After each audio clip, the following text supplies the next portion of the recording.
지혜를 말씀해 주고 있습니다. 어쩌면 다 알고 있는 그러한 내용을 반복해서 말씀하시는 것 같습니다.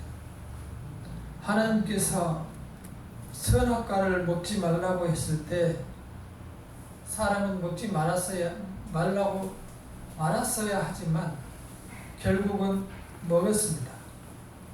하나님의 말씀을 듣고 그 말씀대로 따라서 살아가면 평안과 행복을 누린다고 하였으나 사람은 그렇게 하지 않았습니다. 모든 불행의 시작이 이렇게 하나님의 말씀을 떠나면서 시작되었고 그러한 말씀에 반복되는 것이 성경의 말씀입니다. 선악과를 먹지 말라고 하는 것은 내가 판단자의 위치에 서지 말라는 것입니다.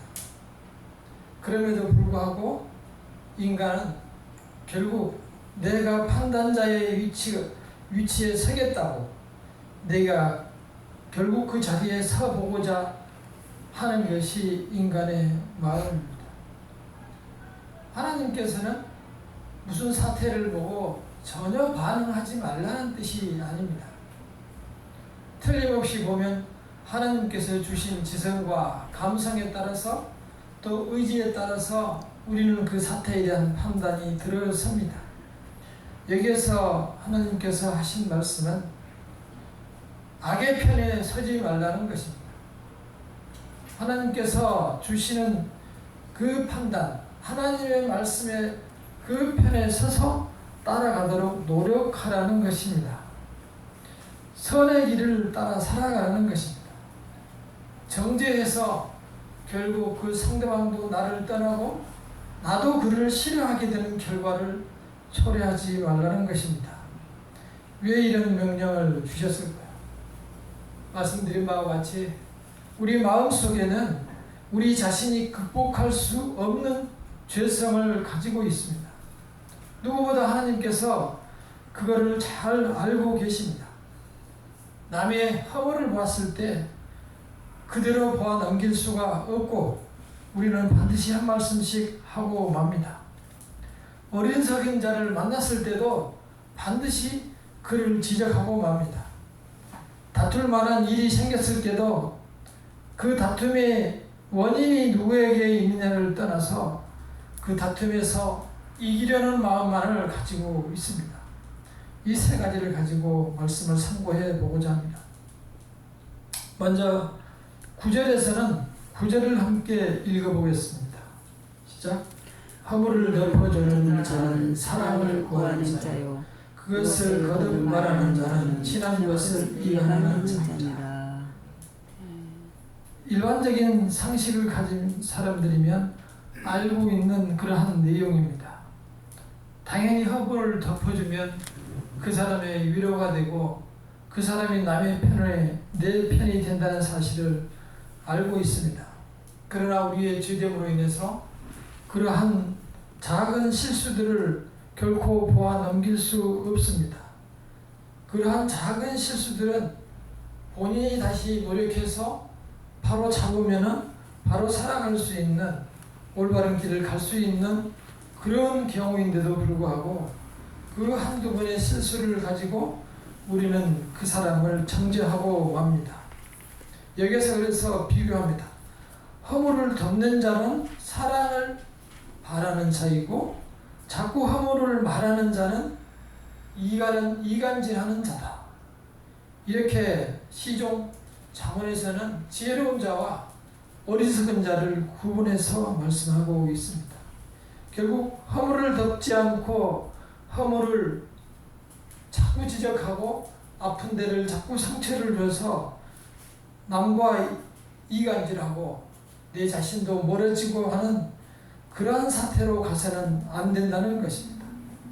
어쩌면 당연한 이야기지만 사람들은 결코 그렇게 하지 않습니다. 우리는 이러한 경우를 주변에서도 많이 봅니다. 어떤 사람들은 유난히 실수를 많이 합니다. 그게 가정적인 환경일 수도 있고 성격일 수도 있습니다. 아이고 저 인간이 또 저 짓을 하네.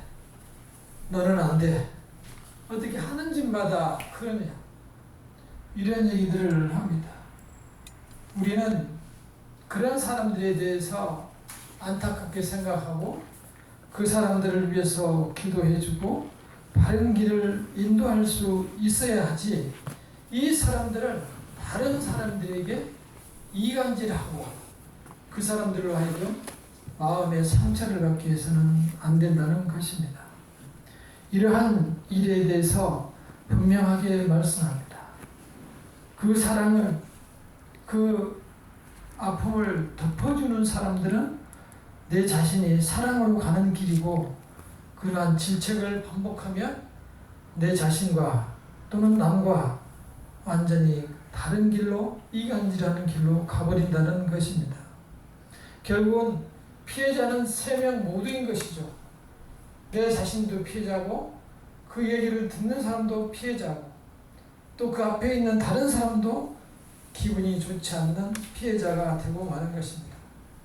그래서 잠언 10장 12절에 보면은 미움은 다툼을 일으켜도 사랑은 모든 허물을 덮느니라 라고 했습니다. 우리 인간의 삶에 있어서 가장 큰 문제는 바로 이 죄의 문제입니다. 우리는 먹고 사는 문제가 가장 큰 문제라고 생각하지만, 실제로는 내 마음에 있는 죄 때문에 우리가 평안을 누리지 못하고 살아간다는 것입니다. 아무리 가진 것이 많고 권력과 명예를 가졌다고 해도 이렇게 지금 말씀하신 그러한 마음의 질책과 상처를 가지고 살아가면 결코 행복한 인생을 살아갈 수가 없습니다. 그래서 하나님께서는 그걸 아시기 때문에 맨 먼저, 그리고 가장 중요한 문제를, 우리 마음에서 죄를 없애는 것이었습니다. 그 유일한 해법이 바로 예수 그리스도께서 십자가를 통해서 우리 자신의 죄를 씻어내는 것이었습니다. 우리는 그 은혜를 덧입어서 이 세상을 살아가는 것입니다. 얼마나 이렇게 남을 헐뜯고 비방하는 일이 내 입에서 제거하기 어려운지, 잘 아는 고대 성 어거스틴은 자주 사람들을 초청하는데 사람들이 보는 식탁 옆에다가 이렇게 써붙였다고 합니다. 가와만사성이 아니고 여기 없는 자의 허물을 말하지 말라 라는 글귀를 식탁 옆에 써놨다고 합니다. 다시 말해서 이분은 유명한 고대 교부지만 아주 하나님을 사랑했던 그러한 사람이었습니다. 그럼에도 불구하고 사람들이 자기 집에 왔을 때마다 식탁에 앉아서 남의 허물을 듣는 것을 보고 여기 없는 자의 허물을 말하지 말라, 이것을 식탁 옆에 써놨다고 합니다. 300몇 년도인데 그때로부터 지금까지, 아니 훨씬 그 전부터 성경에 쓰여 있는 것을 보면은 수천 년 전부터 사람들은 이미 범죄한 인간이 되어서 남을 헛듣지 않고는 살아갈 수 없었던 것이죠. 최소한 이런 짓은 하지 말라고 성경에 이렇게 써놓는 것입니다. 많은 사람들은 돈 벌기에 분주하고 뭐 하느냐 하면 바쁘다고 이렇게 얘기하지만, 실제적으로 먹고 사는 문제보다는 죄 문제가 훨씬 급합니다. 사람들은 그런데 다 먹고 산다고 그렇게 얘기하죠. 교회를 나가는 것도 바빠서 못 가겠다고 하고, 또 다른 약속도 역시 바쁘다고 약속을 먼저 찾아가고, 하나님을 소홀히 생각하고 주께 예배드리는 일을 소홀히 생각하는 경우가 정말 많습니다. 그것은 사람이 먹고 사는 일에 쫓겨서 하나님을 떠나가는 것이죠. 중앙시장에 가보시죠. 가보면은 매일 그 자리에서 나이 드신 할머니들이 그 자리에서 매일 일하고 계십니다. 허리를 보면 허리가 이렇게 활처럼 휘어가지고 평생 그 자리에 있어서 완전히 활처럼 굽었는데도 불구하고 매일 그 자리에서 와서 일하고, 일 안 하면 살지 못할 정도로 습관적으로 일을 하고 있는 거죠. 돈을 버는 사람도 꽤 버는 사람도 많아요. 그럼에도 불구하고 결코 그 자리에서 내 자신이 떠나지 못해요.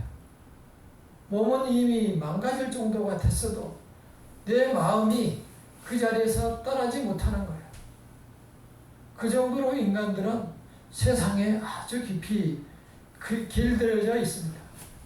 그러한 사람들이 하나님을 바라보는 데는 참 어려움이 많죠. 결국 내 자신의 내면과 내 자신의 죄를 발견하기 전까지는 결국 그러다가 가는 겁니다. 우리는 이러한 하나님의 말씀을 가볍게 봐서는 안 됩니다. 하나님께서 남의 허물을 덮어주라고 했을 때 그 말씀이 나에 대해서 하는 얘기라 생각하고 기억해 두시기를 바랍니다. 아멘. 두 번째는 미련한 자를 멀리 하라는 것입니다. 다 같이 10절과 10절을 한번 읽어보겠습니다. 시작. 한나디나로 충만한 자에게 충만한 것이 매 100배로 미련한 자를 데리는 것보다 더 깊이 받기느니라. 12절 시작. 차라리 새끼 빼앗긴 암곰을 만나면서 미련한 일을 행하는 미련한 자를 만나지 말 것이니라. 저는 이 말씀을 보고 웃음이 났습니다. 얼마나, 그러니까 하나님께서 이 말씀을 주실 때도 하나님도 우셨을 것 같아요.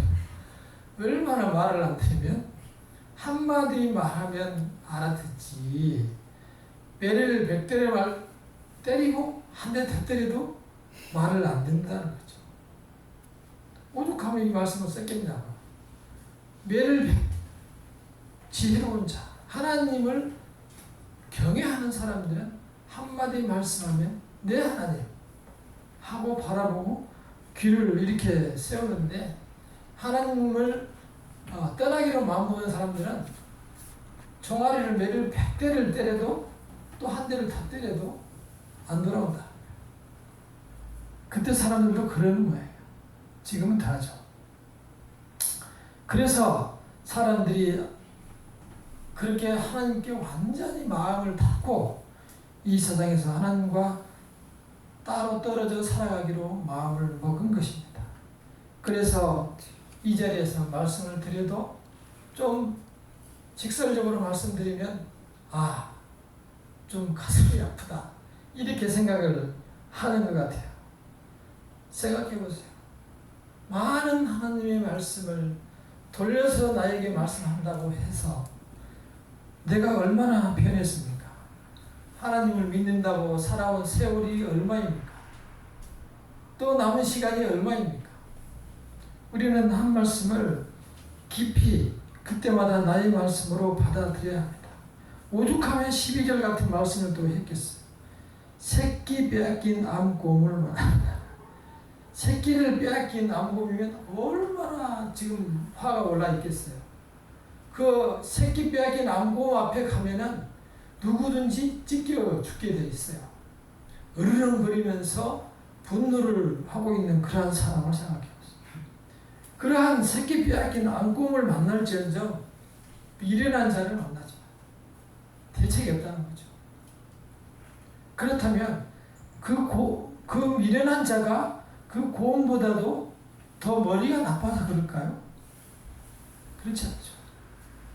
그 미련한 사람은, 인간은 훨씬 곰보다도 뛰어나지만 결코 하나님께 순종하지 않겠다는 그 강한 거부감과 배신감, 배척감을 마음속에 가지고 있는 사람을 얘기하는 거예요. 미련한 자. 차라리 새끼 빼앗긴 암곰을 만날지언정 미련한 자와 곰에게 비유해서 이렇게 말씀하고, 그 곰 중에서도 새끼를 빼앗긴 곰을 이렇게 비유해서 말씀하시는 거 보면, 저는 처음 이 말씀 읽었을 때 참 웃음이 나기도 했고 얼마나 깊이 사람의 마음속에 하나님을 배척하는 마음이 있는가 그런 생각을 하게 됐습니다. 우리는 하나님의 말씀을 들을 때에 하늘에서 주신 말씀을 생각하고 하나님을 바라볼 수 있어야 합니다. 아멘. 우리는 정말 이 말씀처럼 대책 없는 인간이 돼서는 안 됩니다. 성경에 보면 하나님께서 말씀하십니다. 내가 보니 이 백성은 목이 곧은 자라. 이 백성이 누굽니까? 이 백성, 하나님이 선택한 백성들, 하나님이 선택한 이스라엘 백성들임에도 불구하고 하나님께서 아무리 무슨 말씀을 해도 목이 뻣뻣해서 결코 숙이지 않는다는 거죠. 그렇게 보면은 우리 성도님들은 굉장히 훌륭하신 분들이 하나님의 말씀에 고개를 숙이잖아요. 이 백성은 내 백성은 목이 곧은 자. 하나님께서는 안타까워서 이런 말씀을 주시는 거죠. 하나님의 자녀들은 하나님 앞에 서면 나의 허물이 생각이 나야 합니다. 내 허물을 씻어내고 내가 바리새야 한다는 사실을 깨닫는 시간들이 되어야 됩니다. 우리는 하나님을 생각할 때마다 하나님께서 나를 위해서 무슨 일을 하시는지를 다시 되새겨야 합니다. 시편 119편 67절에 보면은 내가 고난당하기 전에는 그릇 행하였더니 이제는 주의 말씀을 지키나이다. 많은 어려움을 당한 후에 우리는 하나님을 생각합니다. 진정으로 더 하나님께 가까이 있는 자는 그러한 시련과 어려움을 당하기 전에 하나님의 사랑 안에서 하나님과 더불어 살아가는 것입니다. 아멘. 하나님과 더불어 살아가지 못하면 경고를 주십니다. 11절을 함께 읽어보겠습니다. 시작. 악한 자는 반역만 힘쓰나니 그러므로 그에게 잔인한 사자가 번뇌를 받으니라. 아멘.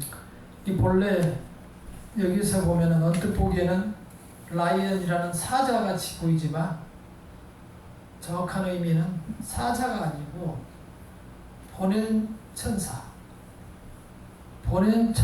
되는 거. 보낼 사자. 그래서 반역하는 자는 악한 자는 반역만 힘쓰나 그러한 사람들에게는 보냄을 받은 자가 있다는 겁니다. 그 결과가 또 한 가지는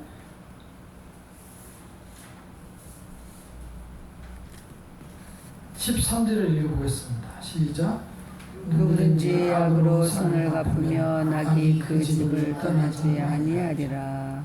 무서운 경고이죠. 그러니까 악으로 선을 갚으면 그 집에 그 사람을 넘어서 그 집에 악이 떠나지 않는다는 거죠. 성경에는 그러한 사례들이 많이 나와 있습니다.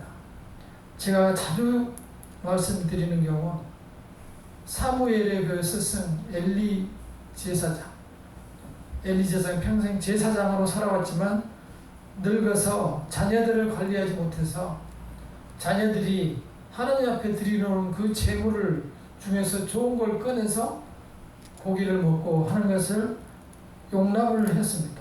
그리고 성전에서 많은 죄를 저지르는 것을 다스리지 못했습니다.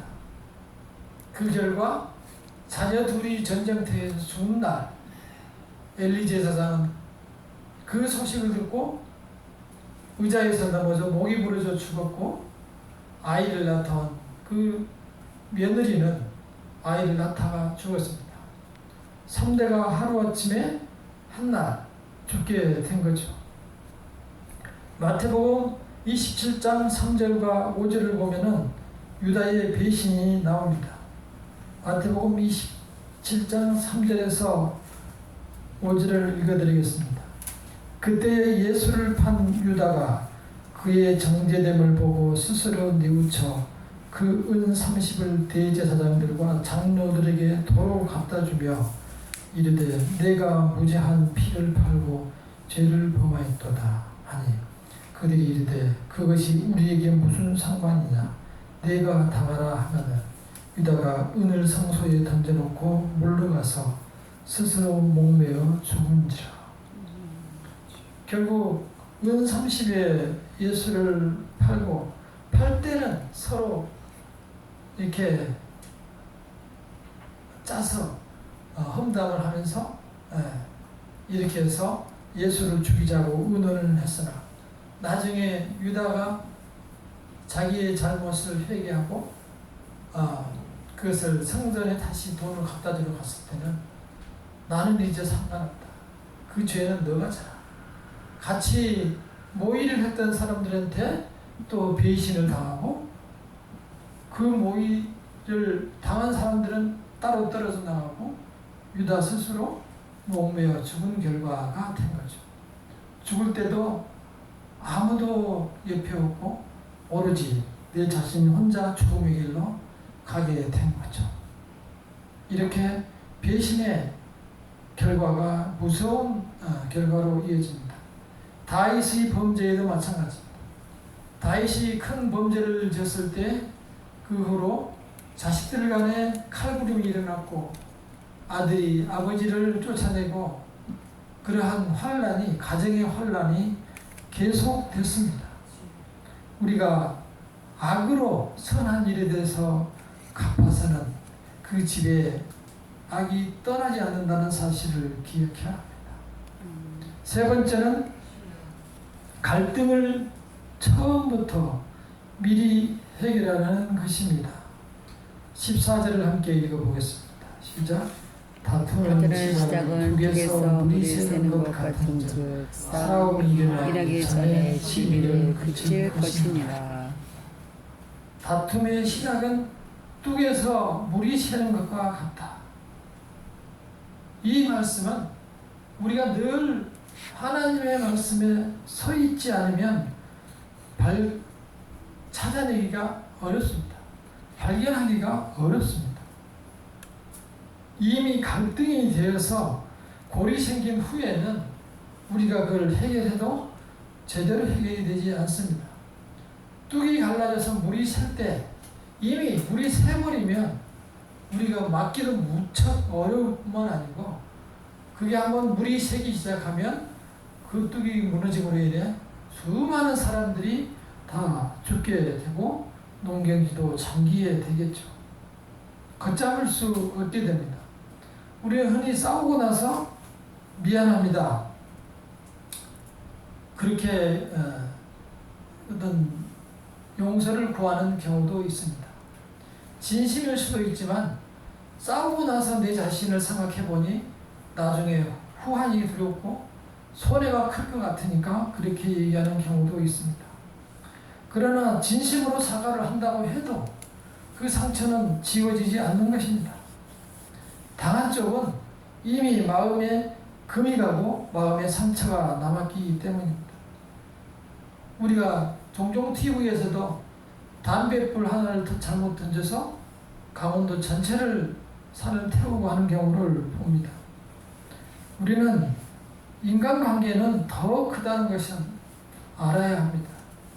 인양만리라는 말도 있지만 사람의 말 한마디가 만리를 간다는 그러한 것이죠.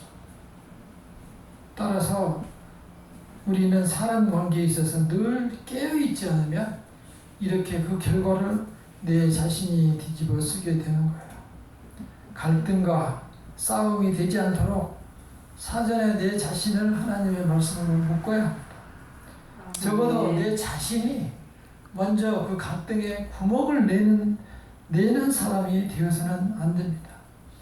우리 자신들에게는 우리 자신이 잘 알 정도로 강한 죄성이 들어 있습니다. 따라서 우리 자신들이 갈등의 원인이 되어서는 안 됩니다. 늘 내 자신을 하나님의 말씀 앞에 세우고 그래서 성경을 읽고 성경이 나에게 무슨 말씀을 주시는지를 깨달아야 합니다. 하나님께서는 언제 우리가 어떤 상황에 있든지 늘 그곳에 함께 계십니다. 그리고 하나님께 아뢰야 하나님, 지금 내가 이러한 어려움과 이러한 갈등과 이러한 아픔이 나에게 있습니다. 해결해 주시옵소서. 주님께서 지혜를 주시옵소서. 상대방을 주께서 해결하여 주시옵소서. 이렇게 기도할 수 있어야 합니다. 아멘. 이 세상에 있는 사람들은 전부 모든 사람들이 죄로 가득합니다. 특히 우리 주변에서는 우리 사회에 더욱 많습니다. 죄의 모양이 우리 자신이 느끼지 못할 정도로 많이 있습니다. 따라서 우리는 하나님의 자녀로서 이 세상을 승리하도록 우리 자신을 늘 깨어 있어야 합니다. 아멘. 주변에 내 옆에 내 앞에 하나님께서 계시다는 확신을 가지고 살아갈 때 우리는 늘 마음의 위로를 얻고 평안을 얻을 수 있습니다. 아멘. 생활을 중에 돌아보며 내가 오늘도 주님을 떠나 있었는지, 또한 주께서는 늘 함께 계시는데 주님을 잊고 있었는지 되새겨 보시기를 바랍니다. 아멘. 늘 하나님과 더불어서 대화하는 습관을 잊지 마시기를 바랍니다. 아멘. 그러한 하나님을 찾는 자에게 하나님께서 상 주신다는 사실을 기억하시기를 바랍니다. 아멘. 우리가 가진 것 부족할 수 있고 또 우리가 누리는 것도 많이 부족할 수 있습니다. 그러나 우리가 더 가지고 더 누린다고 해도 결국 우리에게 부족한 것은 하나님의 사랑이라는 사실을 깨달을 것입니다. 우리가 우리의 여러한 문제들을 다 주님 앞에 내려놓을 때 우리 자신은 더욱더 평안을 누리며 이 세상에서 행복을 누리며 살아갈 수 있습니다. 아멘. 하나님께서는 말씀을 하지 않으시는 것 같지만 우리의 심령을 통해서 역사하시고 또한 우리에게 지혜를 주십니다. 더욱더 한 걸음 더 하나님 앞으로 나아갈 수 있는 믿음을 소유하시기 바랍니다. 아멘. 기도하겠습니다. 허물을 더 아프게 했던 지난 날을 용서해 주시옵시고 어리석은 자를 만나지 않게 하여 주시옵소서. 또한 내가 갈등을 만드는 자가 되지 않게 하여 주시옵시고 사전에 불씨를 볼 수 있는 지혜를 허락하여 주시옵소서. 다 같이 기도하도록 하겠습니다. 사랑이 많은 아버지, 신부잖아요. 내가 이상한 삶 속에서 함께하여 주시옵소서. 주께서 주신 말씀을 생각하고 허물을 덮을 수 있는 은혜를 주시옵소서. 행복적으로 아버지 하나님 주시옵소서. 은혜를 풀어 주시옵소서. 아버지 하나님 주님께서 함께하여 주시옵소서. 갈등의 주인공이 되지 않게 하여 주시옵소서. 주님 앞에 거듭나게 하여 주시옵소서. 주의 말씀과 동료의 시간을 감사하옵소서. 믿음을 주시옵소서. 축복하여 주시옵소서. 연약한 자를 용서하여 주시옵소서. 주님께서 주의 말씀을 우리나라 붙들어 주시옵소서. 주의 성령께서 외울 때 함께하여 주시옵소서. 주여 내가 기도하고 주님을 부를 때에 응답하여 주시옵소서. 주님께서 동행하여 주시옵소서. 승리의 삶을 살아주시옵소서. 연약한 자를 주께서 능력으로 인도하여 주시옵소서. 아버지 하나님 시온의 간절히 보이시고 주님의 사랑과 인간의 약함으로 인해서 아버지여 범죄하오 우리 불쌍히 여겨주시옵소서.